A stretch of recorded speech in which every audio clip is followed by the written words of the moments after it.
The AP interview, Hungary committed to contentious LGBT law. The right-wing populist government in Hungary is attracting conservative thinkers from the United States who admire its approaches to migration, LGBT issues and national sovereignty, all matters that have put the country at odds with its European partners, who see not a conservative haven but a worrying erosion of democratic institutions on multiple fronts. Hungary's top diplomat has a few things to say about that. In an interview Thursday with the Associated Press on the sidelines of the UN General Assembly's meeting of world leaders, Foreign Minister Peter Szijjártó said his country would not cede ground on policies that have caused the European Union to impose financial penalties and start legal proceedings against it over violations of the bloc's values. We do not compromise on these issues because we are a sovereign country, a sovereign nation.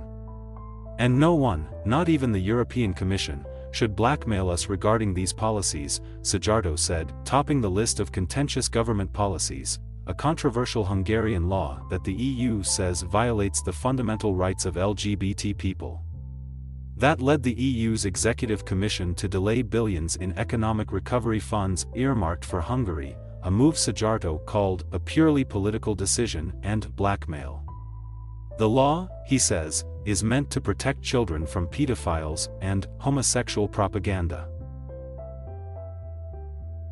The law, passed in June, makes it illegal to promote or portray sex reassignment or homosexuality to minors under 18 in media content. It also contains provisions that provide harsher penalties for pedophilia. Critics say it conflates pedophilia with homosexuality and stigmatizes sexual minorities. The measures were rejected emphatically by most European leaders. Dutch Prime Minister Mark Rutte suggested Hungary's right-wing Prime Minister, Viktor Orbán, should pull his country out of the EU if he is unwilling to abide by its collective principles.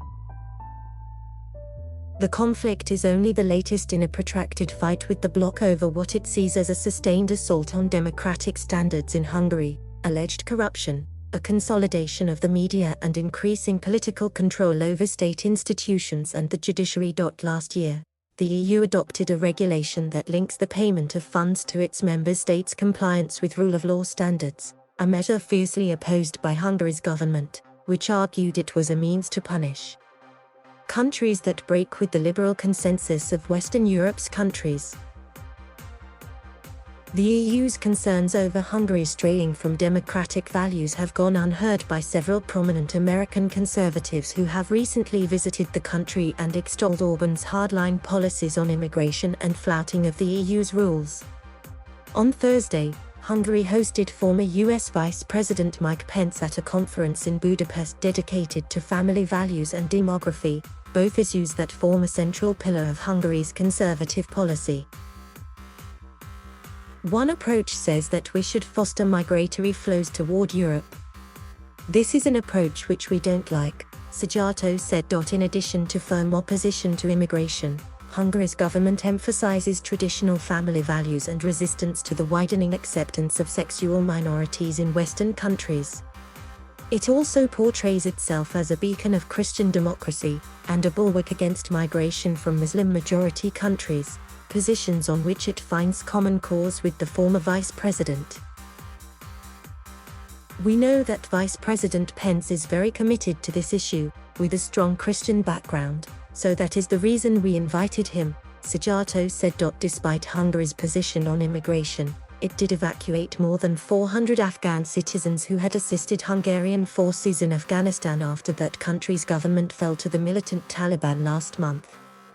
But Szijjártó said his country was not going to take any more Afghans, and that no refugees would be allowed to cross Hungary's southern border into the EU.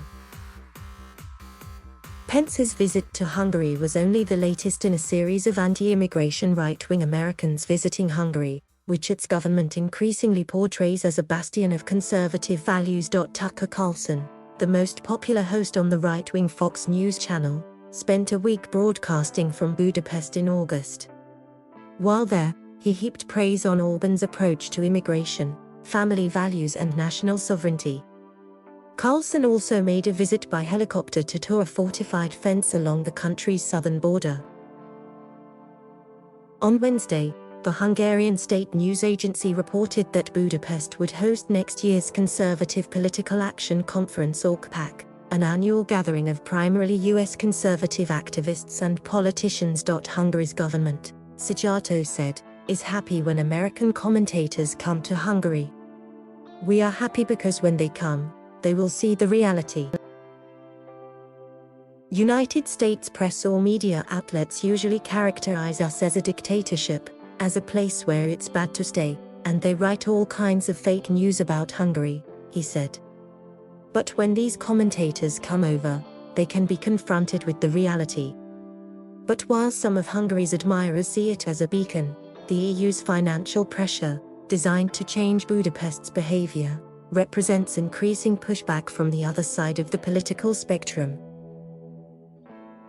Last week, Hungary sold several $billion in foreign currency bonds in an effort to cover the costs of planned development projects even if EU recovery funds are not released.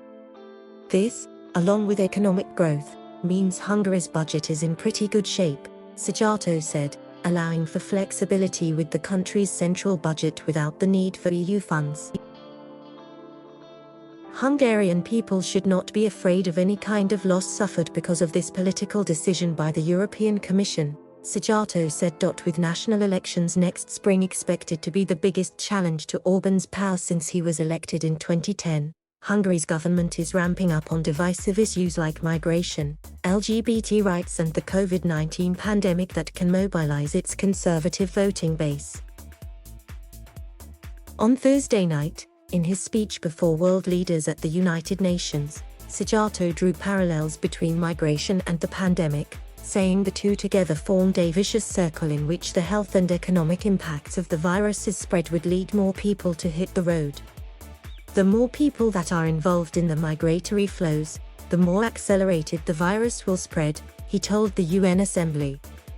So nowadays, migration does not only constitute the already well-known cultural, civilizational or security-related risks, but very serious healthcare risks as well.